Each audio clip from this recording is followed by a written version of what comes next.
Assalamualaikum warahmatullahi wabarakatuh. What's up guys? Okay, topik pada kali ini iaitu berkenaan dengan pengubah elektrik ataupun transformers. Apa isi video pada kali ini?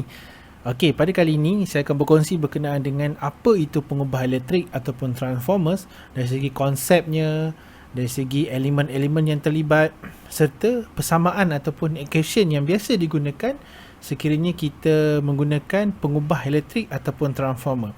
Baik, pengubah elektrik ni dikenali sebagai transformers dalam bahasa Inggeris. Maksudnya kita lebih kenali pengubah elektrik ni dengan transformers.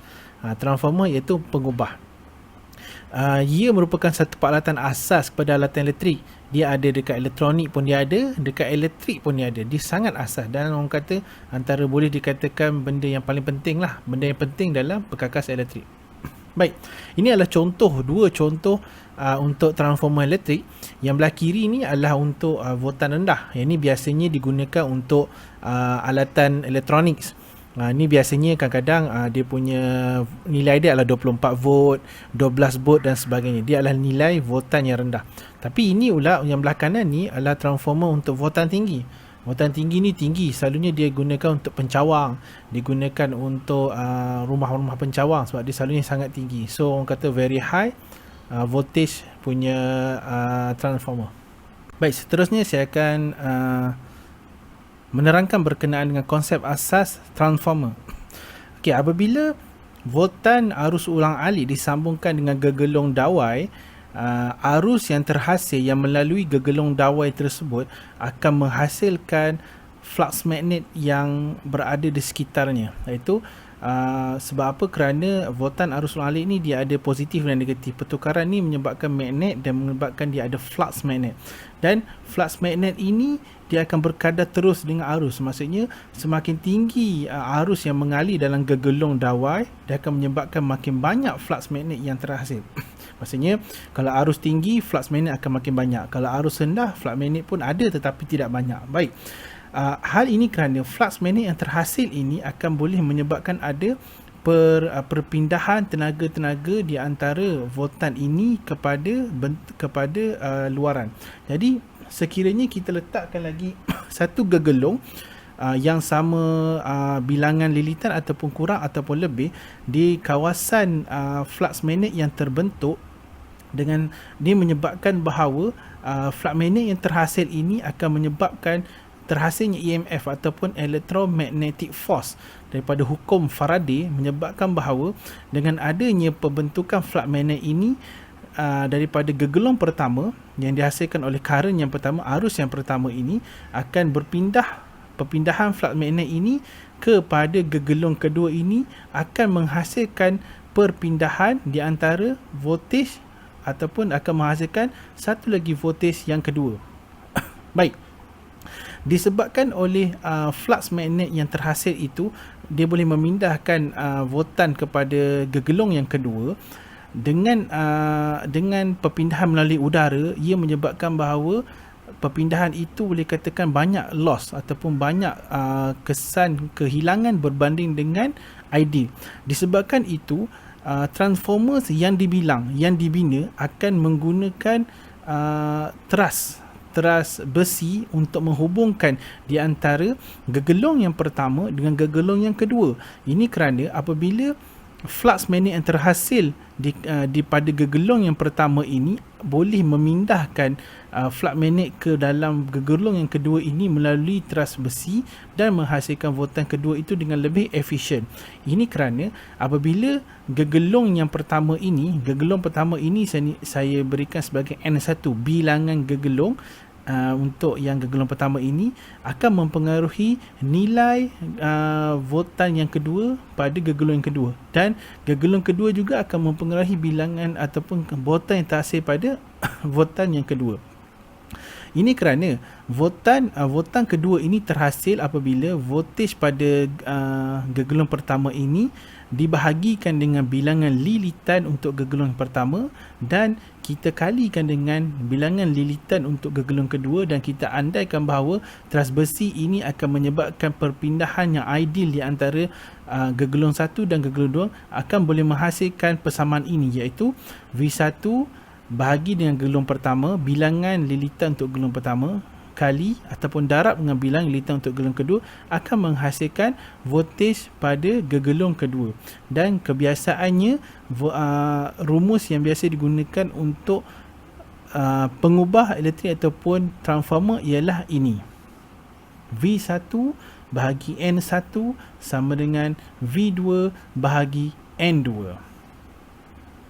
Berkenaan dengan simbol untuk transformer ini biasanya digunakan bentuk macam ni. Maksudnya ini adalah teras besi, di tengah-tengah ini simbol teras besi. Ini adalah untuk V1 ataupun V masukan, V2 ataupun V keluaran, boleh digunakan sebagai V sekunder. Ini adalah bilangan N1, ini adalah bilangan N2. Ini adalah simbol yang biasa digunakan untuk menggambarkan transformers. Baik, transformer ni mempunyai dua jenis. Yang pertama ialah step up transformers ataupun pengubah elektrik langkah naik. Yang kedua adalah step down transformer, iaitu dalam bahasa Melayunya pengubah elektrik langkah turun. Okey, menggunakan persamaan yang V1 per N1 sama dengan V2 N2, untuk langkah naik ini V2 ataupun voltan keluaran mesti lebih daripada voltan 1 sebab dia naik. Maksudnya kalau yang masuk ini 10 contohnya, maksudnya V2 ini yang keluaran mesti lebih daripada 10, mungkin 20, mungkin 30 ataupun lebih-lebih. Dan bilangan N2 mesti lebih pada N1. Kerana apa? N2 ini akan mempengaruhi nilai untuk V2. Jadi N2 mesti lebih pada N1. Itu untuk step up transformer ataupun langkah naik. Baik, untuk langkah turun ataupun step down transformer, dia terbalik. Maksudnya kalau contoh voltage masukan ini mesti lebih besar daripada voltage keluaran. Saya andaikan contoh voltage masuk ini 24, voltage keluaran ni mesti lebih kurang pada 24, mungkin 12, mungkin 10 dan sebagainya. Dan juga untuk bilangan lilitan. Bilangan lilitan adalah N1 ini bilangan lilitan untuk gegelung pertama mesti lebih daripada gegelung kedua. Kerana apa?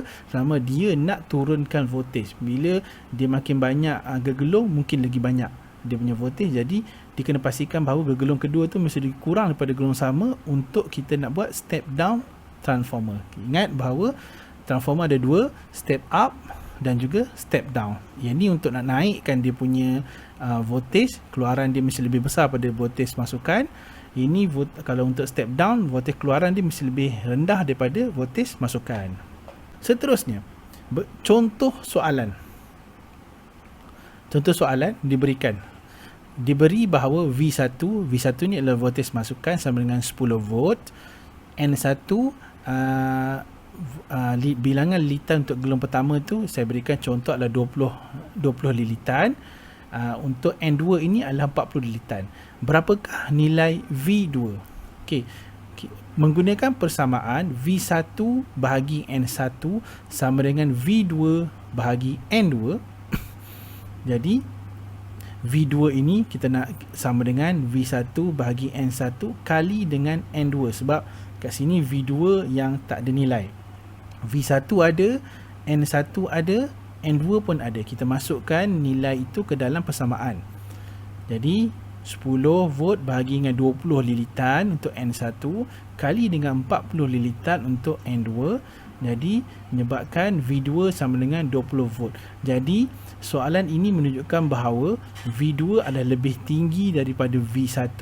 Ia menunjukkan bahawa ini adalah contoh untuk pengubah langkah naik ataupun step up transformer. Baik, akhir sekali rumusan untuk video pada kali ini, video transformer ini.